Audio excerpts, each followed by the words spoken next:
Hasto mangkir dari panggilan KPK. KPK menjadwalkan ulang pemanggilan Hasto di atas tanggal 10 Januari.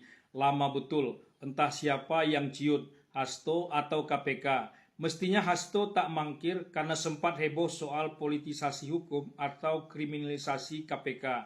Ini kesempatan bagi Hasto untuk membuktikan tuduhannya terhadap KPK.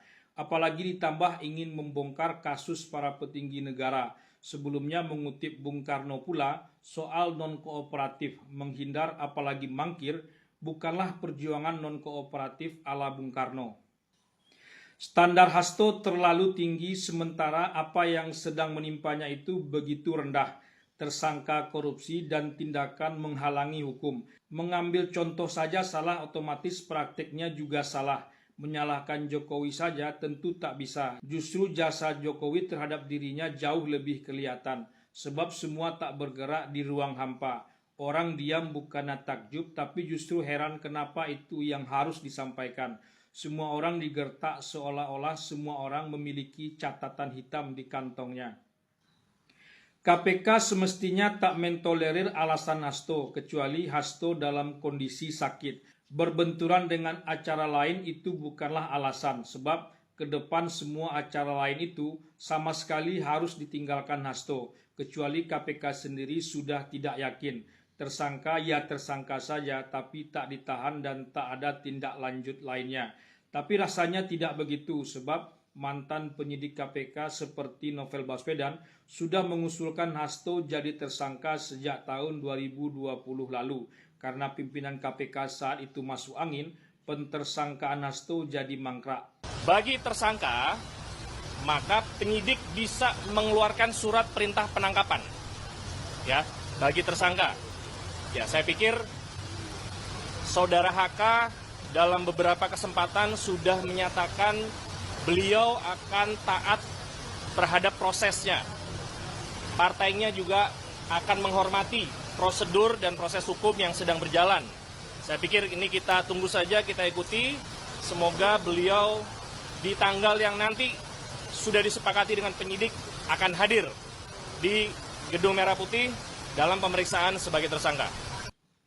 KPK agaknya masih memberi waktu, tapi pergerakan Hasto pastilah dipantau. KPK tak mau kecolongan lagi seperti Harun Masiku. Komitmen Hasto termasuk PDIP akan diuji. Kalau ada pergerakan yang mencurigakan, bukan tak mungkin Hasto dijemput paksa sebelum ada pemanggilan kedua seperti yang dikatakan juru bicara KPK Tessa Mahardika Sugiarto. Ini akan heboh kalau itu yang akan terjadi. Hasto apalagi PDIP akan sangat dirugikan. KPK pun sangat hati-hati melangkah. Setiap elit partai yang jadi tersangka, tarik ulurnya akan sangat alot. KPK tak mau buru-buru, masih memberi waktu karena memang ini kasus lama. Kasus lama yang membuat KPK keluar dari jalurnya.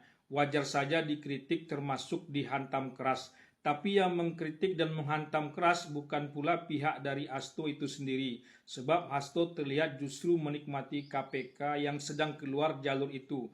Bukan pihak yang sejak awal ingin memperbaikinya.